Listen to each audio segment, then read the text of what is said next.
One channel, become a member here over at Subscribestar. Thanks to Veg and Frog and everyone else who have been over there.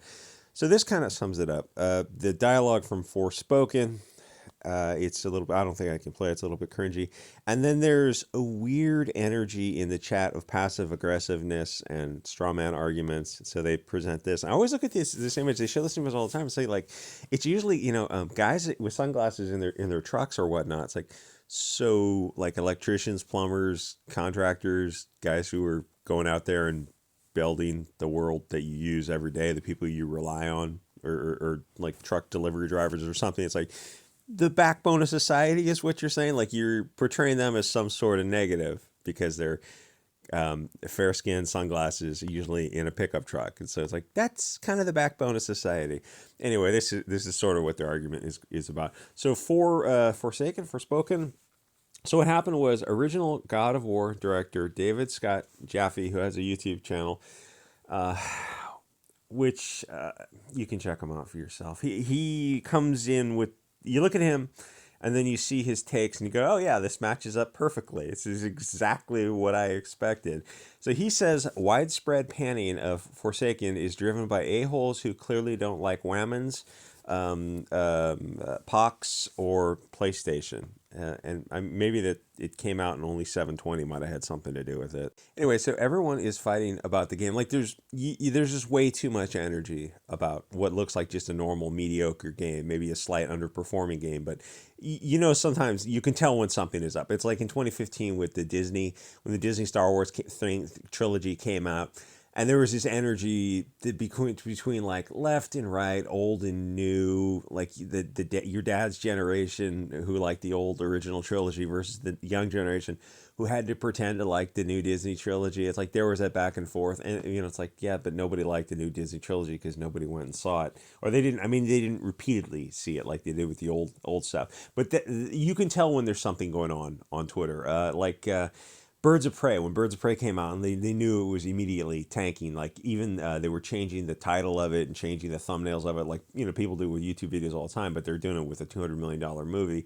And then on social media, like these kids are trying to defend what Warner Brothers, $1 billion company, saying, "Oh, people need to go see Birds of Prey." And you're like looking at them like, "This is the left wing. You're shilling for $1 billion company because you think like this is some cultural Marxist propaganda piece where it's a left-wing position to shill for something stupid like Birds of Prey."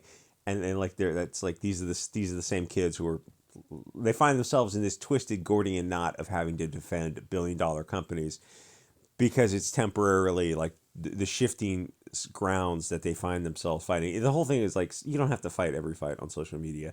So everyone is arguing about this game, and reviewers and users are saying it's just a mid game. It's nothing to get excited about. It's not worth $70, and like I said, it's only a 720 or something. And they had expected more out of the game, but it's current year. It's like in current year, games should be running capable of running at like the peak of what SSDs and dedicated video drives can offer, and that's like a pretty serious. People like the standard system now is probably like 32 gigabytes of RAM for that's like a pretty inexpensive computer comes with a desktop comes with that. But you can see the scuttlebutt on Twitter, and you can tell by the passive aggressiveness and short tempers that something is wrong when they're discussing like just a stupid video game. Like there's too many people who are fired up about this, even to the extent where this Jaffe guy is making a video about it. People offer a very mild opinion. They saw the demo and it doesn't seem good to them, and then they get ratioed by angry SJWs in the comments with just endless ad hominems and passive aggressive and straw man attacks. Something is not adding up, and then you look at like, well, who's taking the side of defending the game? Even if they're not actually, they're not. No, let me take that back. They're not defending the game. They're ad hominem. It means they're attacking the person who made the argument, but they're not defending the game. And they're not saying they want to buy the game or it looks good to them. They're just going after the people who are saying that the demo didn't look good to them. Where you'd have a stronger argument saying like, oh yeah, I already ordered the game. It looked good to me. I guess we have a difference of opinion. But you look at who's making the arguments, and you can see like, oh, I get what's going on here. So no, you shouldn't be getting, when you make a very mild comment, you shouldn't be getting ratioed by angry SJWs. And then you look at the demo, and it's some, a pox walks marginalized furry otherkin chick who I gotta see. I saw the demo; she looked cute and charming to me. But I also assume that you could change out the characters and pick who you want to play. If that's not the case, then I understand the issue, because who's buying the game? I mean, that used to be the case with all video games. It's like not only could you, like in the early video games, you had usually had a selection of characters to pick from, and then later video games you're able to fine tune the character for costumes and hair color and eye color and a bunch of body types and that kind of stuff. So it's kind of surprising. Like obviously I don't play these kind of games, but it's kind of surprising that the games only offer one character in a universe. That's a little bit odd to me, unless it's like a Harry Potter game where you're playing a character. Anyway, but the thing is, who's actually paying for the games? It's kind of the same thing that happened with comic books. They go, women read comic books. You go, yes, but let's look at this from a pragmatic standpoint.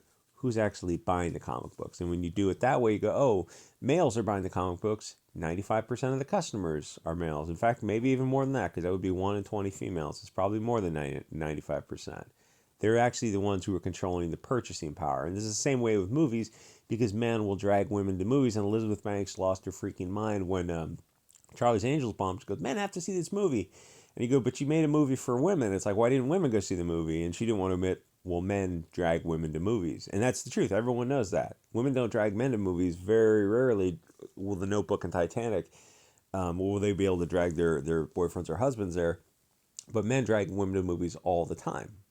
And Elizabeth Banks didn't want to talk about that because it's like, oh, I guess women don't have the agency that we thought they had, which is true, at least in regards to how movies go. So the thing is, like, who's actually buying these games? Who's dragging people to movies? Who's buying comic books? Men are buying comic books. So you look at the Venn diagram of this kind of thing. It should be very clear if you wanted to pay attention to the marketing aspect of it. And who doesn't buy the games? Well, the girl who's the primary character in the demo with the somewhat cringy dialogue, she's the one statistically who's not likely to. How dare you say that? Objective reality? Yeah, how dare I say objective reality?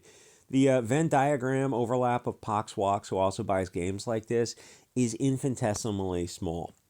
So why do you use her in the game when a blonde-haired, blue-eyed character would be much more suitable to the people who actually buy the game? Because of cultural Marxism, because most of their answers is just F you. They don't want you to see yourself in heroic roles in games, assuming you're blonde-haired or at least green or blue-eyed. They don't want to. Also, they don't want to portray European characters as heroic in games at all in any capacity, because they hate you. And like, you know, you should see that by now. You should be aware of that by now.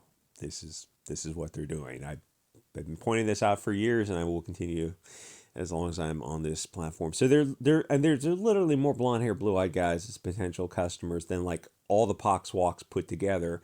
So why wouldn't you go after that obvious market? And I got to admit, the character looked cute and charming to me. I thought she was just fine. But I can also see why males would want to play male characters. And I got to assume that 90% of the people who buy the game are males, and Pox females are probably 1%. Like, I'm well aware the only reason they're putting her in the game is because of cultural Marxism. But the triggered Twitter twats are all far left-wing virtue signaling nut jobs with their Mastodon accounts listed. Like, when you see a Twitter fracas, affray, brouhaha developing, you look at who's on what side, and you know what's going on. You can quickly determine which way the wind is blowing. They have these Mastodon accounts because they keep threatening to leave Twitter, but they never do. They go to Mastodon, and there's a learning curve, and then they panic when they get called all these kind of names, because I guess it has more free speech than Twitter. So then they come back to Twitter but complain about Twitter. Well, some of them pay for the Twitter blue check mark because they want the check mark for some reason. I'm not sure what the advantage is in the check mark. With Gab, if you pay the $100 a year, you get all kinds of features on Gab, which is like, I have the Gab Pro thing. Somebody actually got it for me as a gift. Anyway, so as the God of War Jaffe guy points out, the game sucks, and he said he won't pay $70 for it when he did his initial assessment of it, which fair enough. That initial opinion was probably his honest opinion. And I actually saw this with Disney Star Wars when Mad Magazine, I guess they weren't all on the same page with what was going on with the narrative, because they did their first review in 2015 about Star Wars, and they were making fun of it left and right about how bad it sucked. And then it became like a cultural issue where the left had to support Disney Star Wars and the right could laugh at it. So yeah, that was like a one rare exception. And in case you're not following Mad Magazine, they were insanely woke. Like I think Heavy Metal Magazine also, where they're covering up the girl on the cover of the magazine or something. They put her practically a burqa to hide her. It's like her costume's a leather bikini. It's like it's Heavy Metal Magazine. What did you expect? And so Mad Magazine's always been left wing, but Trump made them absolutely lose their freaking mind. So anyway, this Jaffe guy starts to see that it's a left versus right wing issue, at least in his straw man version reality it was. And he saw that the left wing had a virtue signal and pretend to love it because it was a pox girl as the lead. They won't buy it. It's probably nobody's going to buy it because they don't like the graphics of it, which is probably the real reason, but also probably some reasons like people want to see themselves represented. But now it's also a cultural Marxist issue, so they have to call you istaphobic if you don't buy it, even if they literally have no plans to buy it themselves. They don't see the hypocrisy because they're just swimming in these waters of hypocrisy all day, and they're just so angry they can't see it. They're raising the straw man that I haven't seen raised yet, where they show the fair-skinned guys in the sunglasses saying the character should have been a blonde girl, but I haven't seen that argument raised yet. But the thing is, even if they did raise that argument, that would have been fine, because why wouldn't the blonde-haired people want to see people of the light? Why wouldn't they also want to see themselves represented in video games, comics, and movies? The left wing is always talking about representation is so important. It's like, yeah, it also matters to European people who want to see themselves, the blue and green eyed people presented in things well. But Twitter's a place just a straw man arguments where both sides will argue about something that neither side intends to buy because they just want to argue. It's like they're hate effing each other, both sides, and then they wipe themselves off and they feel dirty afterwards. And like, you just wasted 90 minutes being on Twitter all day. Like you would have been better off walking around the block for 90 minutes. You would have burned 800 calories. It would have been a much better use of your time just walking and thinking. But you're on Twitter. I'm not on Twitter anymore, which is like I get on it every year for about 2 weeks. Anyway, so his argument is that we're istaphobes if we don't buy the game.